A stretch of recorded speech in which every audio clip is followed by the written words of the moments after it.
Bonjour à tous et bienvenue dans cette vidéo où je vais vous montrer un exemple de produit qui est saturé et comment reconnaître un produit qui est saturé. Et vous allez voir, c'est vraiment super intéressant et je vais vous prendre un exemple qui a été pas mal vu et revu, qui tourne depuis plusieurs mois, qui s'appelle Steppers. Donc déjà, je vais aller sur le site Steppers pour vous montrer un peu c'est quoi Steppers. Donc Steppers, c'est des semelles que vous mettez dans vos chaussures et qui vous permettent de, on va dire, marcher sur des nuages. C'est un peu la promesse qu'il disait. Donc ça, c'est le premier gros site qui a commencé à faire ça. C'est un produit de dropshipping, hein. Par exemple, si je vais du coup l'ajouter, je vais le suivre sur Copify, comme ça je vais vous montrer un peu à quoi ça ressemble. Et vous allez voir en fait que quand vous l'ouvrez et que du coup, déjà vous pouvez voir que le nombre d'ads qu'ils ont, c'est juste énorme. 1600 ads actifs sur un produit qui fait plus d'1 million par mois. C'est énorme. Là, regardez, quand je vais sur le produit, ce que je peux faire ici, c'est trouver un fournisseur. Et quand je clique dessus, vous allez voir le pourcentage de marge. Ils vendent ça à 27 €. Regardez combien ça coûte sur AliExpress ou sur Alibaba. On est sur un produit qui coûte 65 centimes avec l'expédition 2,43 €. Enfin, on est sur un produit où il y a plus de 90% de marge. Donc des fois, quand vous vous dites que pourcentage de marge, c'est pas possible de faire 90% de marge, ce genre de produits, c'est des produits qui font plus de 90% de marge. Donc déjà, ça, super intéressant. Vous pouvez voir aussi le truc qui est bien dans leur stratégie, c'est que eux, ils sont pas en position où ils ont du retard ou justement, ils sont plutôt à copier d'autres concurrents. Ils sont vraiment en train d'activer et de sortir justement des nouveaux produits constamment. Donc vous pouvez voir les nouveaux produits qu'ils ont lancés. Donc là, par exemple, le Foot Spa, du coup, pour les pieds, massage pour les pieds, il y a 4 jours, il y a 3 semaines, il y a 1 mois, ils lancent des produits toutes les semaines. Et même là, ils ont lancé pour les enfants, donc ça c'est super intéressant. Vous pouvez voir aussi qu'ils ont lancé avec différentes matières, ils ont sorti aussi quelque chose pour les sneakers, vous voyez des produits aussi pour l'hiver, enfin vraiment super intelligent dans leur stratégie, mais je vais vous montrer justement les autres choses, et en plus où ils sont forts, c'est quand même sur le branding, mais je vais vous montrer les autres exemples de concurrents. Alors celui-là par exemple, vous pouvez voir que c'est un autre site qui est juste un concurrent qui les a juste copiés de A à Z et qui lance, regardez, sur le marché du coup en Suède, donc ça peut potentiellement marcher. Le problème c'est que vous êtes sur du copy et là on copie tout de A à Z. Donc en fait non, il n'y a pas d'ads, du coup c'est un shop qui a été lancé, mais au final ils ont dû couper les ads, mais vous pouvez voir que justement il y a pas mal de gens qui essaient de copier et qui lancent sur d'autres marchés, parce que par exemple vous pouvez voir que Steppers ils sont aux États-Unis, au UK et aussi en France, mais vous pouvez voir que eux ils étaient en Suède du coup. Celui-là aussi je pense que c'est une grosse copie, voilà pareil, même chose. Donc en fait ça c'est la problématique, c'est que quand on voit trop de shops qui sont similaires, et sur Copify vous pouvez faire les recherches justement, on peut voir celui-là aussi, MyStepper, c'est la même chose, on est que sur des sites qui copient, et voilà ça par exemple tu vois, c'est quelqu'un qui a fait le même site mais en France. Donc ça pour moi justement c'est un début de en gros saturation. On est sur un produit qui devient saturé, il y a trop de gens qui le copient, il y a trop de gens qui sont dessus. On va voir même celui-là quand je tape Steppers, donc lui par exemple il a fermé. Steppers aussi, celui-là est-ce qu'il est encore ouvert? Mais vous voyez déjà je suis tombé là sur 5-6 shops qui sont similaires. Donc là celui-là il a fermé, et en plus de ça justement quand les sites on commence à fermer, c'est pas bon signe. Même par exemple si on tape semelle, est-ce que ça va me trouver justement des produits avec des semelles? L'art de la semelle élévateur noble.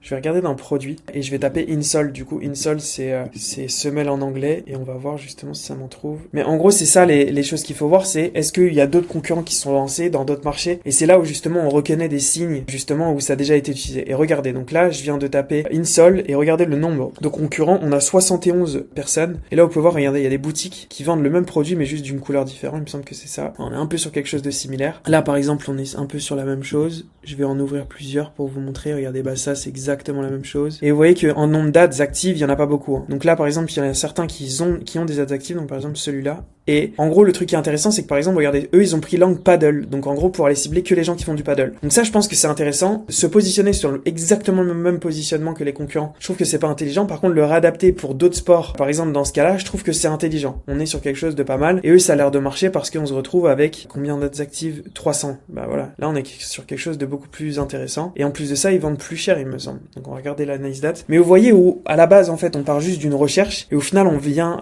creuser encore plus. Donc eux, justement, ils sont au tout début du trafic. Donc ça justement, le trafic c'est pas quelque chose sur lequel il faut se baser, c'est juste quelque chose de, en fait, si ils ont un trafic qui est faible mais par contre ils ont des ads, ça veut dire qu'il y a du potentiel. Là le truc qui est intéressant, c'est que apparemment le trafic il est majoritairement en Italie, lancé en juillet 2025, donc assez récemment, moins d'1 an. Ils lancent des ads, vous voyez, regardez, le 4 mai ils ont lancé 94 ads, et vous voyez The Paddle Magazine, ils sont très très intelligents, on peut même regarder leur créative. Donc déjà on est que sur des ads qui sont avec l'IA, et en plus de ça le truc c'est que moi je joue au paddle, enfin je dis pas que je suis un expert, hein, mais les personnes, justement, généralement, ils vont avoir des douleurs. Et donc, du coup, répondre à ces douleurs-là, bah, en fait, on tape directement dans le mille et c'est super intéressant. Donc, on peut voir que le produit, ils le vendent plus cher, il me semble. Donc, je regarde juste. Ouais, eux, ils font un acheté, un offert. Donc, par exemple, on est sur une offre qui est complètement différente que eux. Eux, par exemple, ils vendent deux paires, du coup, enfin, une paire à 27, alors que eux, ils vendent directement deux paires. Donc, ça, c'est pour avoir un panier moyen plus élevé. Vous pouvez voir que c'est quand même très, très intelligent en termes de stratégie. Pareil, vous voyez que eux, ils vendent, du coup, un peu des produits qui répondent un peu à tous les problèmes, qui sont des douleurs, etc. Et on est sur du orthopédique aussi, donc, qui sont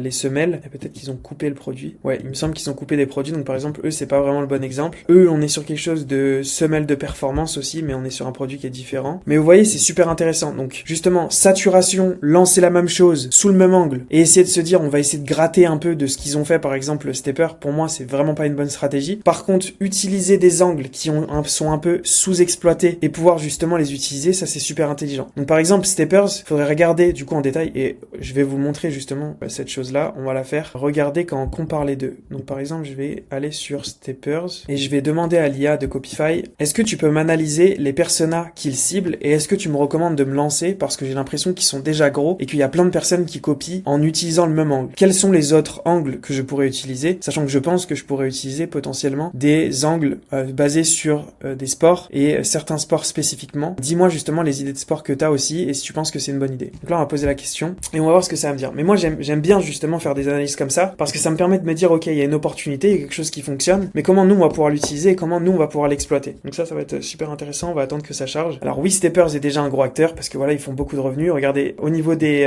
arguments, c'est ce que je vous disais tout à l'heure. On marche sur les nuages. Pour ceux qui ont des talons douloureux, confort immédiat et du coup des conforts de base, ils sont pas confortables de base. Les personnes qui achètent ça, je recommande pas de lancer en copiant frontalement leur angle douleur et semelle miracle. C'est exactement ce que je vous ai dit. Donc comme quoi l'IA elle est pas bête. Tu risques d'être comparé à eux, exactement ce que j'ai dit, d'avoir des coûts de pub beaucoup plus élevés et manque de crédibilité médicale. Je pense qu'il y a une vraie opportunité de spécialiser en avantage. Le sport est une bonne idée qui permet de sortir des personnes qui ont mal aux pieds. Et regardez ce que ça va me dire. Running débutant, donc c'est vrai que quand on court et qu'on est débutant, on peut avoir des douleurs aux genoux, aux tendons. Tennis, paddle, c'est exactement ce que je vous ai montré. Randonnée, golf, ça peut être aussi une bonne solution. Basket, fitness et les angles les plus intéressants sont potentiellement paddle tennis. Donc là, vous voyez que justement le paddle tennis au final on l'a déjà trouvé. Il y a déjà le paddle, peut-être que le tennis, de faire un site concentré sur le tennis, ça peut être super intéressant, ou running débutant. Et donc là justement on est sur quelque chose de vraiment super intéressant parce que du coup on peut se dire ok, là on est sur quelque chose. Vous pouvez créer votre marque, vous dire à l'IA justement de générer un site avec l'angle justement pour les runners débutants et vous allez avoir un site juste en quelques clics. Donc voilà comment on analyse un site qui est potentiellement saturé. Donc là vous pouvez créer votre marque, vous pouvez mettre